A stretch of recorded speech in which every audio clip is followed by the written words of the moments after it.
کیونکہ at Times ہم چاہتے کچھ ہیں مگر اس بچے کے حال کی طرح، جیسے بھوکا ہوتا ہے نا بچہ تو رو رو کے بتاتا ہے، اسے یہ نہیں پتا ہوتا کہنا کیا، مانگنا کیا ہے، ضرورت کیا ہے. پھر ماں پوچھتی ہے اچھا کیا چاہیے، بولو کیا چاہیے، کیا کہتے ہو، بھوک لگی ہے، پیٹ میں درد ہے، سر درد ہے، کیا ہے تمہیں. تو ہمارا حال بھی ان بچوں ہی کی طرح ہے کہ جو اپنی تکلیفوں کو خود بھی نہیں جانتے اور اپنے رونے اور اپنے ڈسٹریس اور اپنے جو ایک انکمفرٹیبل سی فیلنگ ہوتی ہے بعض اوقات خود بھی نہیں پہچانتے ہوتے کہ ہمیں ہے کیا، ہمیں کیا دکھ ہے. ان نون سا دکھ ہوتا ہے اور نہیں خبر ہوتی کہ کیا گزر رہی ہے اور کیوں گزر رہی ہے. ایسے مواقع پر انسان اگر اللہ تعالیٰ کی طرف رجوع کرے، لگتا ہے تو مشکل ہے لیکن صرف 2 نفل پڑھ کے بھی دعا کر لے تو بہت فرق پڑ جاتا ہے اور فکر دور ہو جاتی ہے. تو آپ دیکھیے اس دعا پہ غور کیجئے کہ میرے لیے اس کام کو آسان کر دے، میرے لیے اس کو مبارک کر دے، یعنی اس میں برکتیں پیدا کر دے.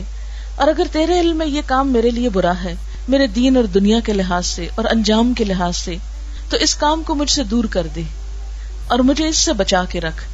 میرے لیے خیر اور بھلائی مقدر فرما جہاں کہیں بھی ہو، اور پھر مجھے اس پہ راضی کر دے اور یکسو کر دے.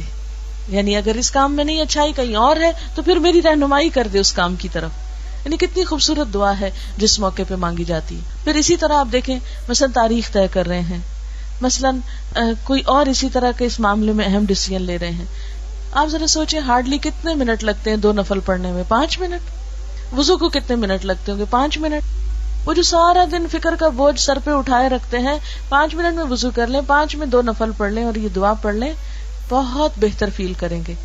لیکن نفس کو منانا تو پھر اپنا ہی کام ہے، کوئی اور تو ہمیں زبردستی نہیں کرا سکتا.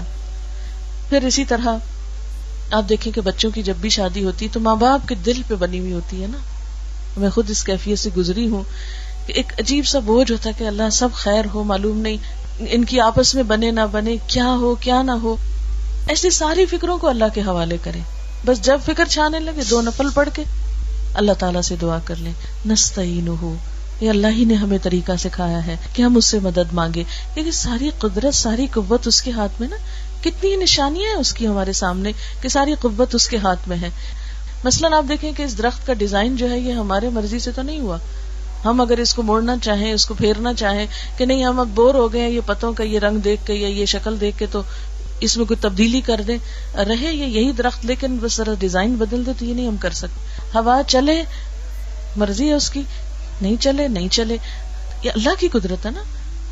یعنی چھوٹی چھوٹی چیزوں میں اللہ تعالیٰ کی قدرتیں نظر آتی. کس پھول کا رنگ کیا بنایا، کس کا ڈیزائن کیا، کس کا سائز کیا ہو، اس نے مقدر کیا ہے. تو بہت ساری چیزیں اس کے فیصلے پہ ہوتی ہیں. ہمارا کام کیا ہے؟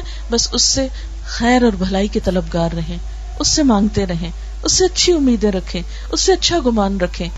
جیسا کہ حدیث میں آتا ہے اللہ تعالیٰ فرماتے ہیں کہ میں اپنے بندے کے ساتھ اس کے گمان کے مطابق معاملہ کرتا ہوں.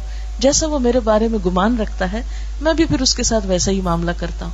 کبھی مایوس نہ ہو اس کی رحمت سے، کبھی دل چھوٹا نہ کرے، کبھی یہ نہ سمجھے کہ یہ نہیں ہو سکتا. اس کے لیے کچھ بھی مشکل نہیں، اس کے ہاں سب کچھ ہو سکتا ہے. ہاں کمی ہے تو ہمارے اپنے مانگنے میں اور ہماری اپنی کوتاہی ہے کہ اس کی طرف رجوع نہیں کرتے.